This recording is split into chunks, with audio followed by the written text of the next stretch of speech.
Olá pessoal, aqui é o Marcos Eduardo, estamos aí agora na República Dominicana e o que aconteceu? O Bitcoin ele sofreu uma oscilação de preço um pouco mais acentuada nesse exato momento, pelo menos na hora que eu estou gravando esse vídeo, por conta de uma decisão judicial a favor da empresa Grayscale contra a SEC, que é a Comissão de Valores Mobiliários norte-americana. Então, basicamente, o que a gente viu ano passado é o seguinte: a Grayscale ela tinha feito uma solicitação para registro do seu ETF.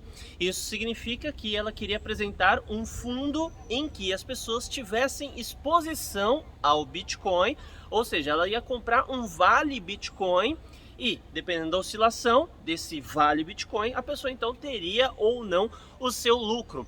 E o que aconteceu é que a SEC recusou. Eles entraram com um processo e agora saiu a decisão e a gente já teve uma oscilação no Bitcoin. Mas assim, não querendo dizer que eu sabia o resultado dessa história toda, mas eu sempre disse, né? Isso daí é um fator que pode impulsionar o preço do Bitcoin. A gente não pode contar só com isso. E tinha muita gente falando que isso daí seria um fator decisivo, fundamental para inverter o preço do criptoativo. Eu acho isso daí algo extremamente superficial, a gente apenas considerar esse fator. Então a gente tem um ativo que ele é finito, ou seja, você tem uma determinada escassez em torno daquilo, você tem um ativo que é transparente, ou seja, você pode consultar qualquer tipo de transação na blockchain e você tem a adoção em massa do mundo todo e vários outros fatores acontecendo em torno das criptomoedas, e você falar que o preço do Bitcoin vai reverter a partir disso ou só por conta disso, do meu ponto de vista seria um exagero. E de fato a gente teve uma alta, né? A gente teve aí uma oscilação e as altcoins acabaram absorvendo um pouquinho dessa oscilação, mas no fim das contas o que acontece é que é um dos fatores integrantes a uma possível alta, né? Sem contar que a gente já está aí se aproximando do halving, que é o período em que os mineradores eles vão ter a sua recompensa cortada pela metade, né? E mineração também, para quem não sabe, é o ato de você processar, tá? Não é exatamente a melhor explicação do mundo, mas de uma forma simples para que você possa entender.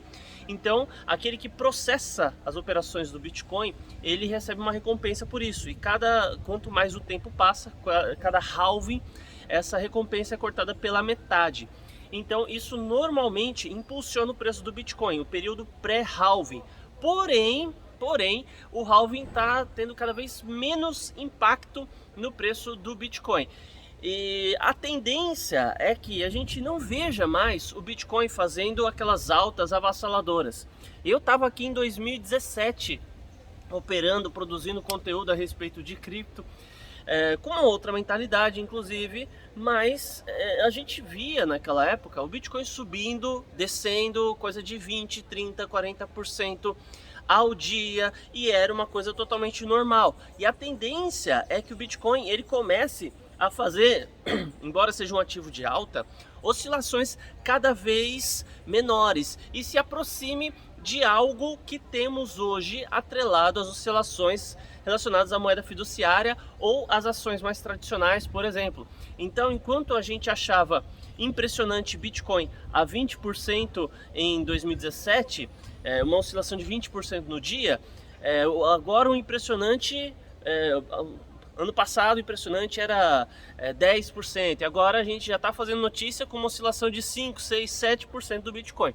As altcoins, elas são as melhores oportunidades que a gente tem para multiplicar o nosso capital.